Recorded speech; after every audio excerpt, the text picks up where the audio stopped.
ہمارے نبی صلی اللہ علیہ وسلم کی جو سیرت ہے اس کے دو پہلو ہیں، خوب غور سے سنیں، دو پہلو ہیں آپ کی سیرت کے. ایک پہلو وہ ہے جس میں آپ خدا کی طرف سے کوئی میسج دے رہے ہیں کہ یہ الاؤڈ ہے اور یہ ناٹ الاؤڈ. خدا ان کاموں سے خوش ہوتا ہے اور ان کاموں سے ناراض ہوتا ہے. کہنے میں کیا جا رہا ہے؟ خدا ان کاموں سے خوش ہوتا ہے اور ان کاموں سے ناراض. جب کوئی کہے بولو تو خدا نہ بولنے سے ناراض ہوتا ہے، یہ بھی ایک ہے نا.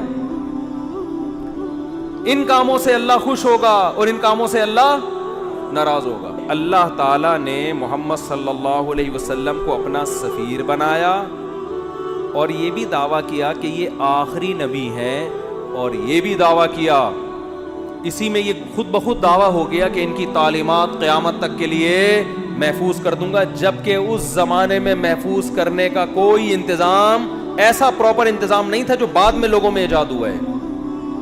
تو لکھنے والے چند گنے چنے لوگ تھے، لکھتے بھی چمڑوں پہ اور کاغذوں پہ، جس کے گمنے کا بہت امکان، تحریف کا بہت امکان، مگر ایسا انتظام کیا کہ میں آپ سے عرض کر رہا تھا محمد صلی اللہ علیہ وسلم کی تعلیمات دو قسم کی ہیں. جلدی سے بات کو سمیٹ رہا ہوں میں. ایک وہ تعلیمات جو اصل ہیں، جس کے لیے آپ صلی اللہ علیہ وسلم کو بھیجا گیا، حکم دیا گیا کہ آپ بتا دیں کہ ان باتوں سے خدا خوش ہوتا ہے اور ان باتوں سے خدا ناراض ہوتا ہے. یہ اصل ہے جس کے لیے آپ کو بھیجا گیا. اور سیرت کا ایک پہلو وہ ہے جس کا جو اصل نہیں ہے، اس کا تعلق آپ کی ذاتیات سے ہے. کوئی سفیر جب آپ کے پاس آتا ہے پیغام لے کر، تو آپ کو دلچسپی ہوتی ہے کہ اس کا گیٹ اپ کیسا تھا. جو بھی مشہور شخصیات ہوتی ہیں نا، لوگ ان کو دیکھنا چاہتے ہیں، ان کے بارے میں پوچھتے ہیں. میں جب تک ویڈیو پہ نہیں آتا تھا، لوگ پوچھتے تھے کیسے ہیں بھائی مفتی صاحب، موٹے ہیں، پتلے ہیں، لمبے ہیں، ٹھگنے ہیں، کیا ہیں، لوگ پوچھتے تھے میرے بارے میں. ہم شکر ہے اس وقت ویڈیو نہیں بناتے تھے کیونکہ ہم بہت باریک تھے، آواز جاندار رکھی ہوئی تھی، باڈی باریک. تو لوگ مجھے کہتے تھے جیسی آپ کی آواز ہے آپ خود بھی ویسے ہی. میں کہتا نہیں، تسمع بالمعید خیر من ان ترا، مجھے دیکھنے سے بہتر ہے سننے پر اکتفا کرو. تو شکر ہے 2013 میں حج کر کے آیا تو کچھ گزارا ہو گیا.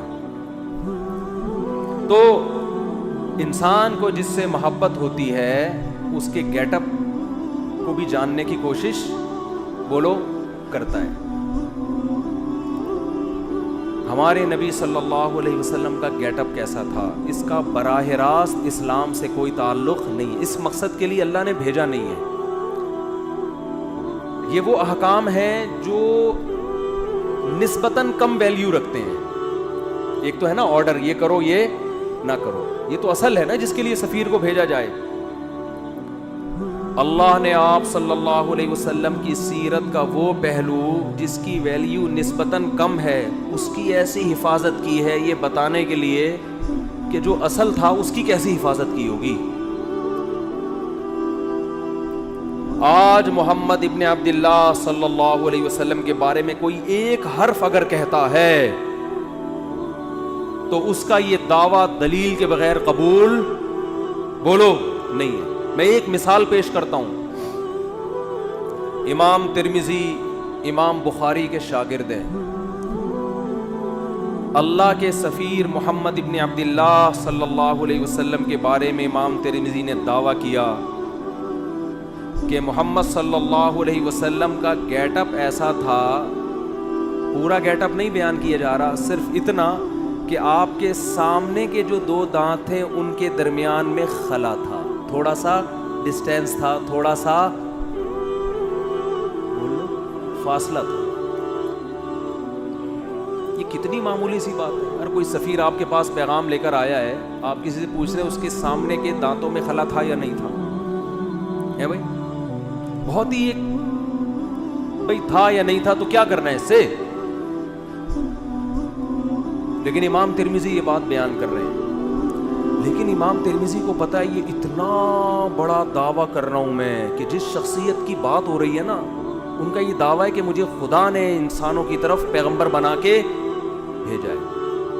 امام ترمذی کو یہ بات معلوم ہے کہ میں نے اگر دعویٰ کر دیا کان النبی صلی اللہ علیہ وسلم افلج الثنیتین کہ نبی کے دو دانتوں کے درمیان میں خلا تھا، یہ دعویٰ کر دیا، یہ امت مجھے چھوڑے گی نہیں. کہ کہاں سے تمہیں پتا چلا؟ آپ مورخین سے پوچھ نہیں سکتے کہ آپ کو کیسے پتا چلا، وہ اپنے لکھ رہے ہوتے ہیں بس. اور اگر وہ دلیل بھی پیش کرتے ہیں تو وہ دلیل اس اتنی مضبوط نہیں ہوتی. اتنی سی بات کو بیان کرنے کے لیے امام ترمذی سند لے کر آئیں گے. حدثنا عبداللہ ابن عبد الرحمن، امام ترمذی کہتے ہیں مجھ سے عبداللہ ابن عبد الرحمن نے بیان کیا. وہ عبداللہ جو عبد الرحمن کے بیٹے ہیں. عبداللہ ابن عبد الرحمن کو کیسے پتا چلا کہ نبی کے دو دانتوں کے درمیان خلا تھا؟ بھائی انہوں نے تو نبی صلی اللہ علیہ وسلم کو دیکھا نہیں. وہ کہتے ہیں حدثنا ابراہیم ابن المنذر، مجھ سے ابراہیم نے بیان کیا جو منذر کے بیٹے ہیں. بھائی ابراہیم ابن منذر نے تو نبی کا زمانہ نہیں پایا، ان کو کہاں سے پتا چلا؟ وہ کہتے ہیں ابراہیم ابن المنذر کہتے ہیں حدثنی عبد العزیز ابن ابی ثابت الزہری، مجھ سے عبد العزیز نے بیان کیا جو ابو ثابت الزہری کے بیٹے ہیں. بھائی عبد العزیز جو ابو ثابت الزہری کے بیٹے ہیں ان کو کہاں سے پتا چلا؟ جی انہوں نے تو نبی صلی اللہ علیہ وسلم کو دیکھا نہیں.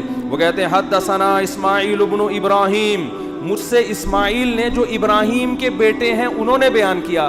حضرت اسماعیل جو ابراہیم کے بیٹے ہیں ایسے تو سینکڑوں ہیں، یہ کون سے والے اسماعیل اور ابن ابراہیم کی بات کر رہے ہیں؟ کہتے ہیں ابن اخی موسیٰ ابن عقبہ، وہ اسماعیل ابن ابراہیم جو موسیٰ ابن عقبہ کے بھتیجے ہیں. اچھا جی اسماعیل ابن ابراہیم نے تو محمد صلی اللہ علیہ وسلم کو نہیں دیکھا. امام ترمذی آپ کیسے دعویٰ کر رہے ہیں کہ محمد صلی اللہ علیہ وسلم کے دانتوں کے درمیان میں خلا تھا؟ اسماعیل ابن ابراہیم جو موسیٰ ابن عقبہ کے بھتیجے ہیں انہوں نے نبی کا زمانہ نہیں پایا. وہ کہتے ہیں قال حدثنی موسیٰ ابن عقبہ، وہ کہتے ہیں مجھے میرے چچا موسیٰ ابن عقبہ نے بتایا. بھائی موسیٰ ابن عقبہ نے بھی نبی کا زمانہ نہیں پایا. وہ کہتے ہیں موسیٰ ابن عقبہ کہتے ہیں حدثنی قریب، مجھ سے عبداللہ بن عباس کے شاگرد قریب نے بیان کیا. ارے بھائی قریب نے بھی محمد صلی اللہ علیہ وسلم کو نہیں دیکھا. امام ترمذی کہتے ہیں ذرا خاموش ہو جاؤ. قریب کہتے ہیں حدثنی عبداللہ ابن عباس، مجھ سے عبداللہ ابن عباس نے بیان کیا اور انہوں نے نبی کے چہرے انور کی طرف دیکھ کے فرمایا کان النبی صلی اللہ علیہ وسلم افلج الثنیتین کہ نبی کے سامنے کے دو دانتوں کے درمیان میں خلا تھا. ایسی حفاظت محمد صلی اللہ علیہ وسلم کے گیٹ اپ کی خدا نے کی ہے. سوچو تعلیمات کی کیسی حفاظت کی ہوگی.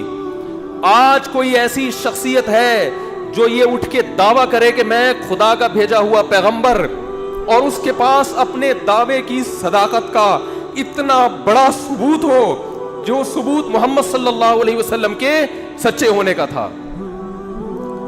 آپ کہہ سکتے ہیں یہ ایک حدیث ہے، ایسی ہزاروں حدیثیں ہیں. ایک بات بھی اگر آپ محمد صلی اللہ علیہ وسلم کی طرف منسوب کرتے ہو سند کے بغیر امت اس کو قبول بولو نہیں کرتی. اور سند بھی کیسی خاندانی. آپ کہہ سکتے ہو امام ترمذی سے کہ حضرت آپ کہتے ہیں مجھ سے عبداللہ ابن عبد الرحمن نے بیان کیا، ہو سکتا ہے یہ بندہ بھی آپ نے خود ہی گڑھ لیا ہو. بھئی کہنے پر گورنمنٹ کی طرف سے کوئی پابندی ہے؟ بولو آپ کو مجھ سے فلاں نے بیان کیا، اگلے کو کیا پتا فلاں کون ہے؟ آپ اسماء الرجال کی کتابوں میں جاؤ گے، جی عبداللہ ابن عبد الرحمن کون ہے؟ آپ کو اس زمانے کے درجنوں علماء کے اقوال مل جائیں گے. یہ فلاں سن میں پیدا ہوئے، فلاں جگہ علم حاصل کیا.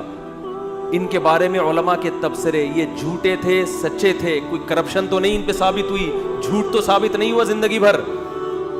ان کے شاگرد کون کون، ان کے استاذ کون کون، کہاں کہاں سے علم حاصل کیا.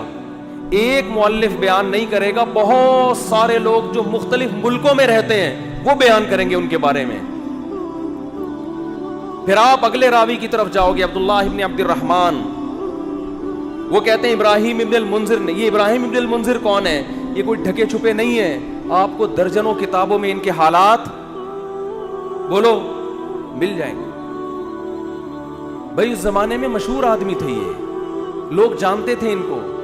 وہ کتابیں کوئی دمشق میں لکھی جا رہی ہے، کوئی مصر میں لکھی جا رہی ہے، کوئی کوفہ میں لکھی جا رہی ہے، ان کتابیں میں ان کا تذکرہ ملے گا آپ کو. حالانکہ ان کے آپس میں ملاقات ثابت، ان مصنفین کا آپس میں کمپرومائز نہیں ہو سکتا، مختلف ملکوں میں ہیں یہ. پھر آپ پوچھو گے جی عبدالعزیز ابن ابی ثابت الزہری کون ہے؟ ان کے اسماء الرجال کی کتابیں تو اتنی جلدوں میں ہوتی ہیں، جن میں راویوں کے حالات، ان کے نام.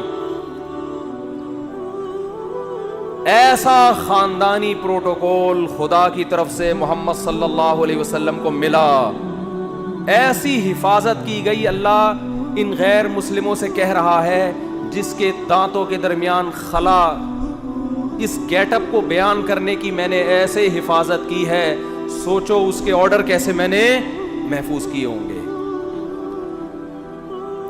یہ پروٹوکول اس کائنات میں آج تک کسی کو بولو نہیں ملا.